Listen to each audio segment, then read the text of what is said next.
आज मैं आप लोग के सामने दो विश्व युद्धों के बीच जर्मनी में नाजीवाद व दूसरा विश्व युद्ध पाठ से महत्वपूर्ण प्रश्नों के उत्तर को बताने जा रही हूँ, लेकर आई हूँ। जिसमें ब्लूप्रिंट के अनुसार 1 नंबर का 3 प्रश्न और 2 नंबर का 1 प्रश्न, 4 नंबर का 1 प्रश्न। सही विकल्प कीजिए। पहला है तो इटली का फांसीवाद तानाशाह था। मुसोलिनी हिटलर द्वारा स्थापित पार्टी नाजीवाद त्रिराष्ट्र संधि हुई 1882 में। नेशनल सोशलिस्ट वर्कर्स पार्टी का नेतृत्व हिटलर ने। हिटलर घोर विरोधी था यहूदियों का। निम्न में से कौन सुरक्षा परिषद का स्थायी सदस्य नहीं है? तो जर्मनी ने मित्र राष्ट्रों के सामने समर्पण कब किया? 1945 में। खाली स्थान भरिए। खाली स्थान इटली का फांसीवाद तानाशाह मुसोलिनी। जर्मनी की सेना को पहली बार बर्लिन में हार का सामना करना पड़ा। जर्मनी, इटली और जापान मिलकर दोहरी राष्ट्र कहलाए। यहूदियों के लिए 1948 में इजराइल बना। भारत सुरक्षा परिषद का स्थायी सदस्य है। उचित संबंध नस्लवाद फांसीवाद संयुक्त राष्ट्र संघ। जर्मनी की हार बमबारी द्वितीय विश्व युद्ध। नस्लवाद हिटलर की देन है। फांसीवाद एक दल समर्थक संयुक्त राष्ट्र संघ 1945। जर्मनी की हार मित्र राष्ट्रों की एकता बमबारी नागासाकी और हिरोशिमा द्वितीय विश्व युद्ध 1939। 2 नंबर का प्रश्न, राष्ट्रवाद और अति राष्ट्रवाद में आप क्या फ़र्क देखते हैं? तो पहला, अपने राष्ट्र के भीतर किसी भी प्रकार का मतभेद न हो, यह राष्ट्रवाद की भावना थी। विश्व में अपने राष्ट्र को श्रेष्ठ समझना और दूसरे देशों पर आधिपत्य स्थापित करना अति राष्ट्रवाद है।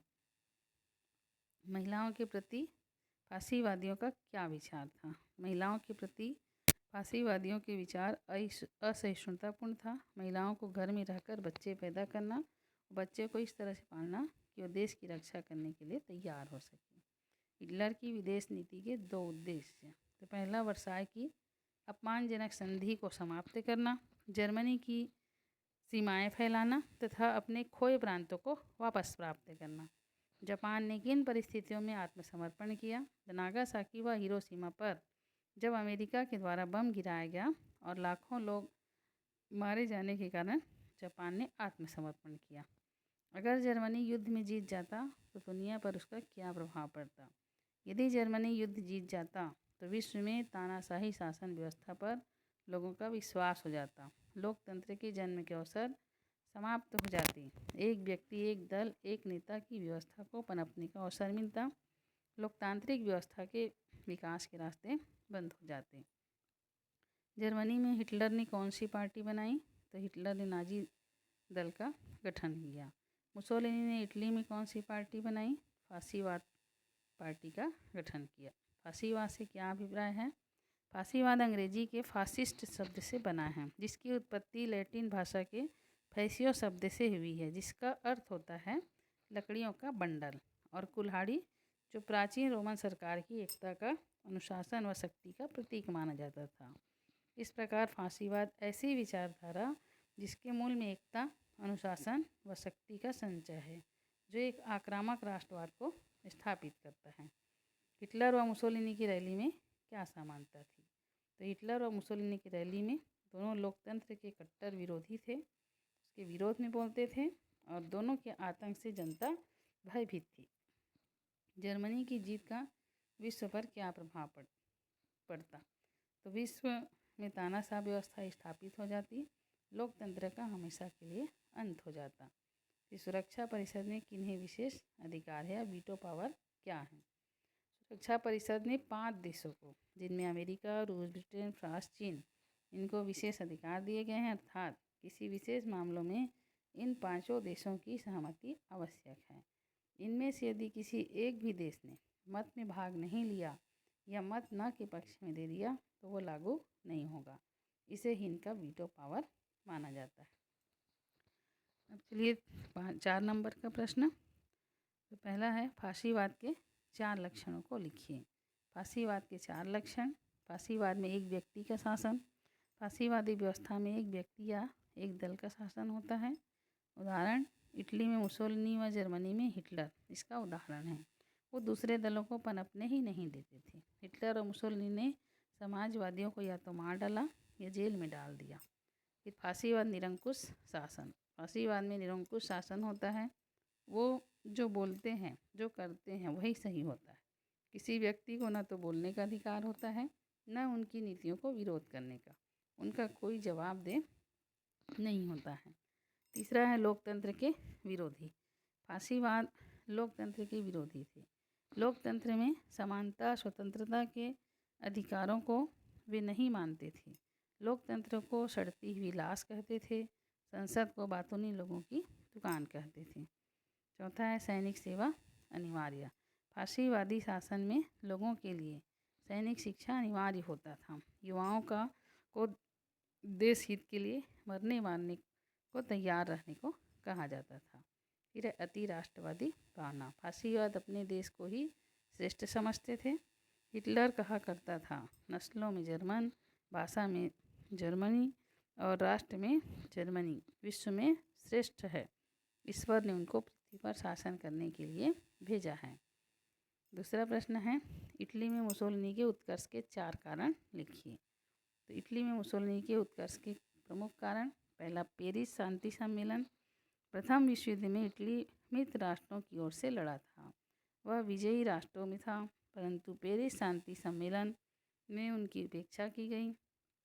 उसे युद्ध के बंटवारे में नाम मात्र का क्षेत्र मिला। इसमें इटली वासियों में सरकार के प्रति अत्यंत आक्रोश हुआ और जिसका लाभ मुसोलिनी को मिला।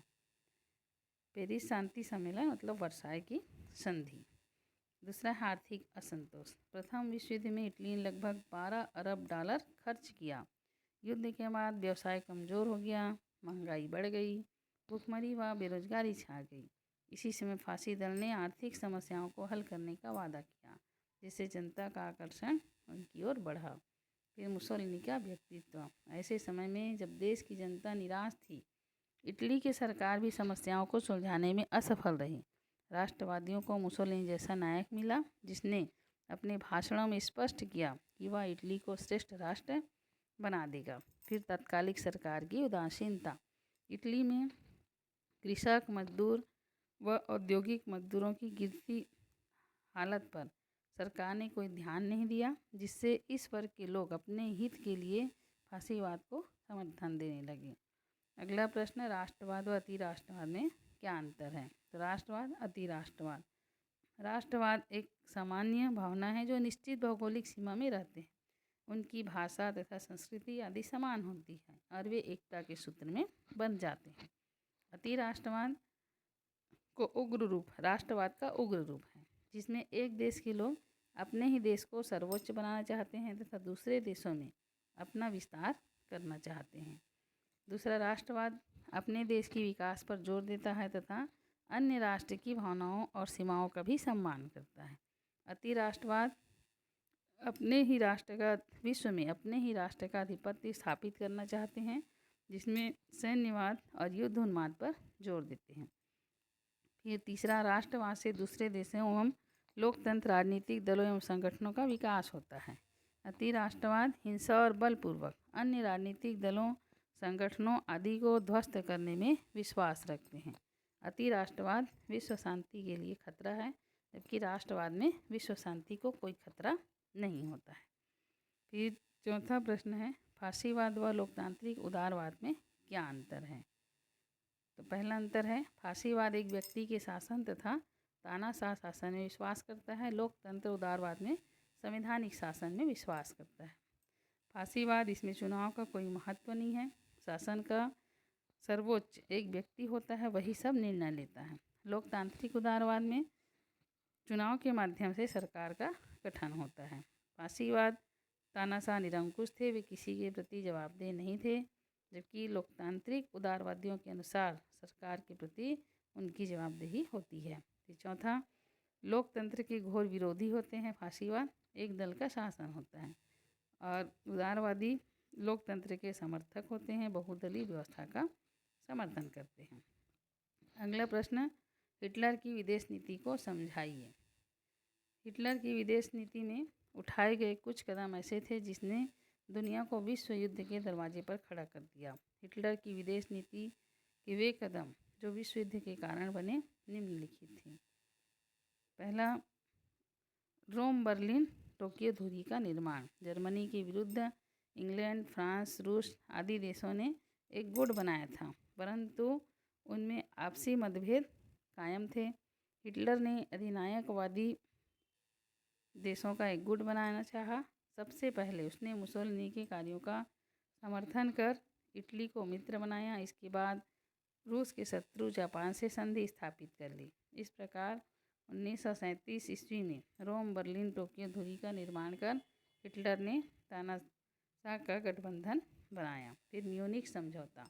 इंग्लैंड, फ्रांस, इटली तथा जर्मनी के मध्य 29 सितंबर 1938 को म्यूनिख में एक समझौता हुआ। इस समझौते के अनुसार स्विट्जरलैंड क्षेत्र पर जर्मनी का अधिकार स्वीकार कर लिया गया। चेकोस्लोवाकिया ने भी अपने क्षेत्र के निकल जाने को स्वीकार कर लिया, लेकिन हिटलर इससे संतुष्ट नहीं था। उसकी महत्वाकांक्षा बढ़ती गई। फिर रूस से संधि। 23 अगस्त 1939 ईस्वी को हिटलर ने रूस के साथ अनाक्रमण समझौता कर लिया। पोलैंड पर आक्रमण। पोलैंड का डेंजिंग बंदरगाह राष्ट्र संघ के अधीन था, लेकिन पोलैंड को व्यवस्था के अधीन दे दिया गया था। पुनः पोलैंड के साथ 1934 में एक समझौता हो चुका था, जिसे हिटलर ने समाप्त कर दिया था। उसने डेंजिंग पर अधिकार करना चाहा, जिससे पूर्वी पोलैंड, जर्मनी और समुद्र का सीधा संबंध स्थापित हो सके। हिटलर ने पोलैंड पर आरोप लगाया कि वह जर्मन जनता के साथ अत्याचारपूर्ण व्यवहार करता है। इसी बात को लेकर हिटलर ने 1 सितंबर 1939 ईस्वी को पोलैंड पर आक्रमण कर दिया।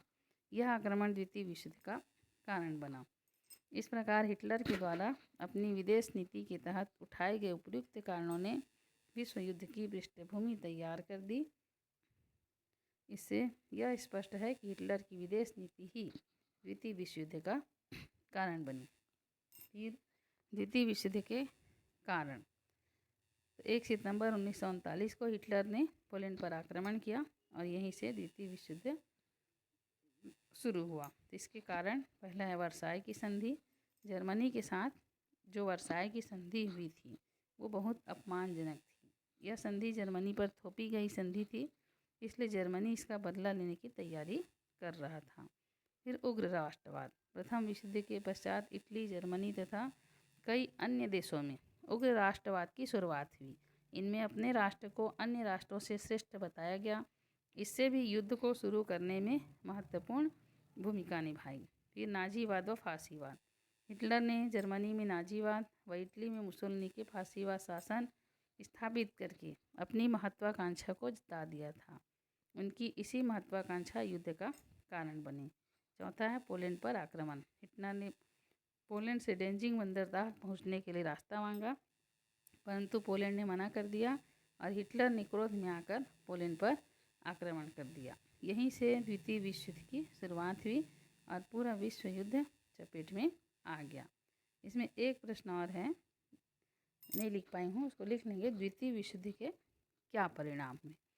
तो द्वितीय विश्व युद्ध के परिणाम में जैसे पहला परिणाम है कि आणविक युद्ध का भय, आणविक युद्ध हो गया का मतलब भय बन गया।